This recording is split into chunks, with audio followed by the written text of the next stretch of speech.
This is the plaintiff, Dawn Wolk. She says she contracted with the defendant's limousine company to take her family to the airport for their family trip, but the car never showed. The defendant admitted that a big mix-up had occurred on their end and told her he'd take care of any added expenses because of their mistake.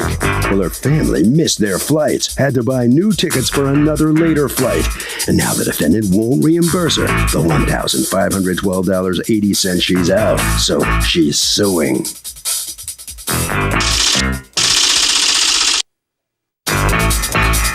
This is the defendant, Herman. He says he scrambled like a crazy man to get the plaintiff a car at 1:30 for a 3:37 flight. But the plaintiff told him she already changed the flight and didn't want to go to the airport.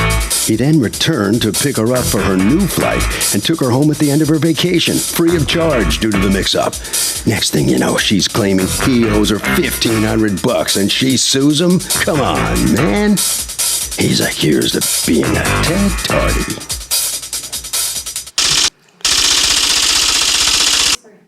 All parties, please raise your right hands. Welcome back to the People's Court. Next case on the docket. The plaintiff says the defendant's limo company was a no-show for a trip to the airport for a big family trip. Plaintiff says she missed the flight, but the defendant says he did everything humanly possible, but she had already changed the flight. It's the case of Fly Girl. Thank you, Don. Okay, Don Walk and Jay Walk. Don, you have power of attorney for the two of you. I guess that's your husband? Yes. All right, you are suing Herman. You've asked to be referred to only by your first name and actually Herman's company. Are you the owner? General manager. You're the general manager. Okay, so you are representing the company. Yes. All right. Limousine service? Yes. All right, for $1,512.80, the cost of upcharges on airplane tickets that you were forced to expend as a result of the company being late to pick you up for a flight, according to you. Tell me what happened. Okay, on March 19th, 2013, I booked and received confirmation of car service to pick me, my family, my husband, and my two children up at our home to take us to our flight to LaGuardia Airport for a 3:30 flight. Okay, what time were they supposed to be there? The original reservation is made for 1:20. I called for confirmation at 10:30 in the morning, and I also requested perhaps maybe they should come at 1 o'clock if possible, and they told me they could. Who'd you speak to at 10:30? Carol. Carol. And she said that the reservation's confirmed and someone could be there at 1. Okay. At 1 o'clock, nobody showed up. So I started making calls periodically till 1:10, 1:15. Where's the car? We're contacting the driver. Do you have phone records? I don't. Why not? I don't know that was relevant. I'm not sure. Oh my gosh, are you kidding me? To prove to me how many times you called and stuff? I called. What do you think they're going to say? What do you think on a case that involves entirely on whether they showed up and when they showed up? What do you think that the limo company is going to say? Watch this. What time did you guys get there?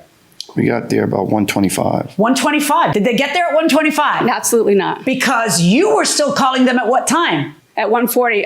Actually, I had another call to them at about 2 o'clock when I started making new flight arrangements. Are you saying they still weren't there at 2?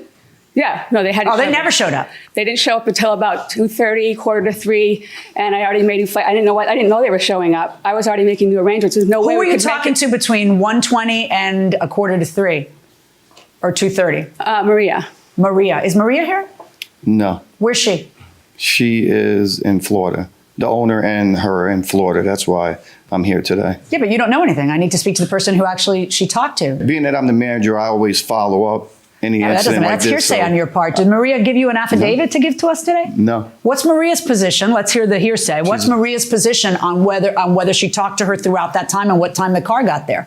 She just told me the car arrived a half an hour, 25 minutes to a half an hour late. 25 minutes to a half an hour. So what time then did the car arrive? Stop. What time did the car arrive? Around 1:25, 1:30. Oh, now, okay. 1:25, 1:30. And the car was supposed to arrive at what time?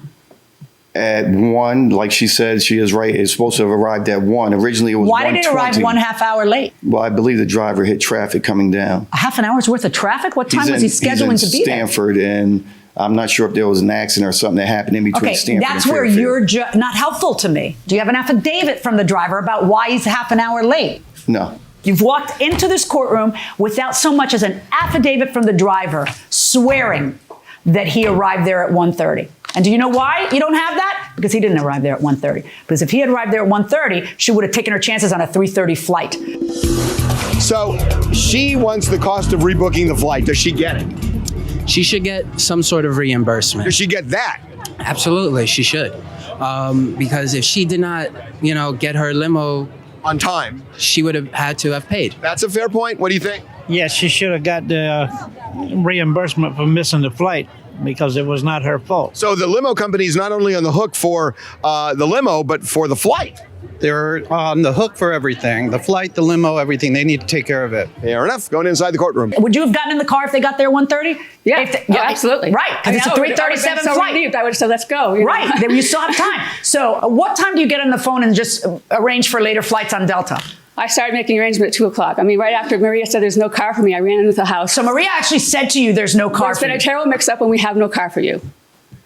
Did Maria tell you that? No, I just have a total And different again, we have story. nothing from Maria, not so much as a letter from Maria saying what her version of things are, because Maria's in Florida, where you couldn't get to. All right, so go on. So I went up to make the arrangements with Delta. And that, okay, now the I was on cost, the phone the for about $1,500 is the upcharge. The new tickets were $538 each, Got it. $583 each. And then So the $378 is a true upcharge Yes. just to get there. Yes. And that's all you're suing for. That's right. Right. You're not suing for the fact that you got 5 less hours in And I St. had Petersburg. anxiety the entire week.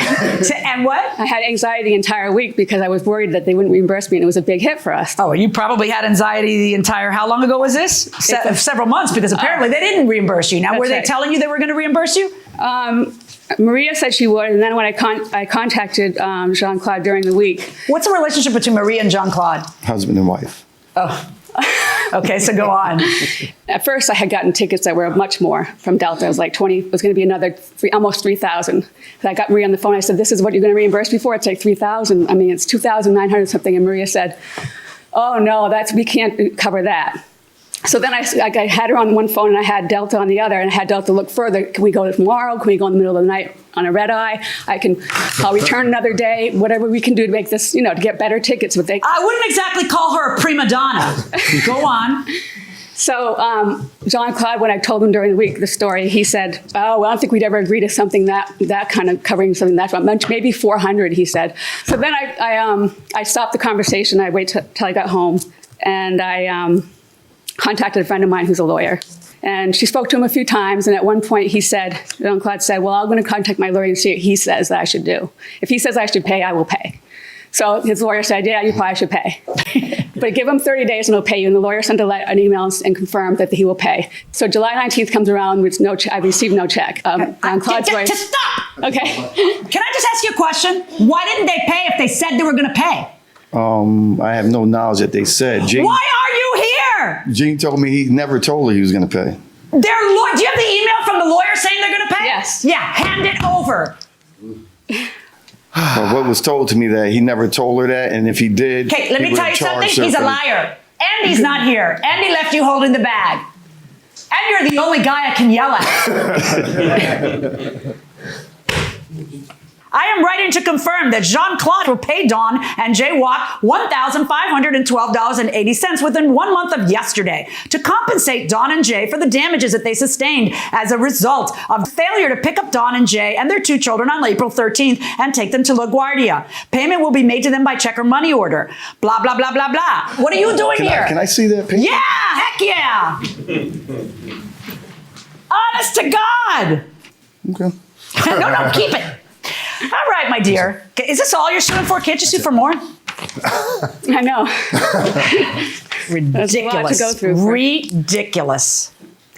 This is really rare for me to do this, but I'm going to find that you have been more inconvenienced than what you're asking for. And rather than ordering them to pay the $1,512.80 that they agreed to pay and didn't, I am going to order them to pay you $2,000 for your troubles. Thank you. You're welcome.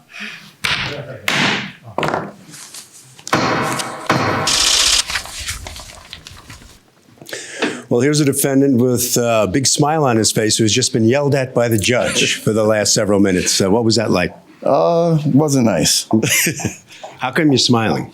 Well, the thing is, I guess there was a lot of evidence that wasn't told to me before I came here, and I got a few people to talk to when I get home. What are you going to do first? What's going to be your first call? To the owner. Mm-hmm. What can you possibly say to the owner that's not going to get you in trouble? Thank you. Thank you. I wish I would have. Thank you. May I have another? Yes. Yeah. Okay. All right. Head right down this way. All right, so step on in here. That was an interesting ruling for you, more than you even asked for. Yeah, that was fantastic. I thought that was definitely duly earned. And now that you got more than you even asked for, how do you feel now? Great, fantastic. Glad it's over. All right, good for you. Harvey? So the judge here allowed more than what the plaintiff was actually suing for. Legally, this is called the damages conforming to the proof of the case. That will do it for this case. Litigants for the next case on the way into the courtroom right now.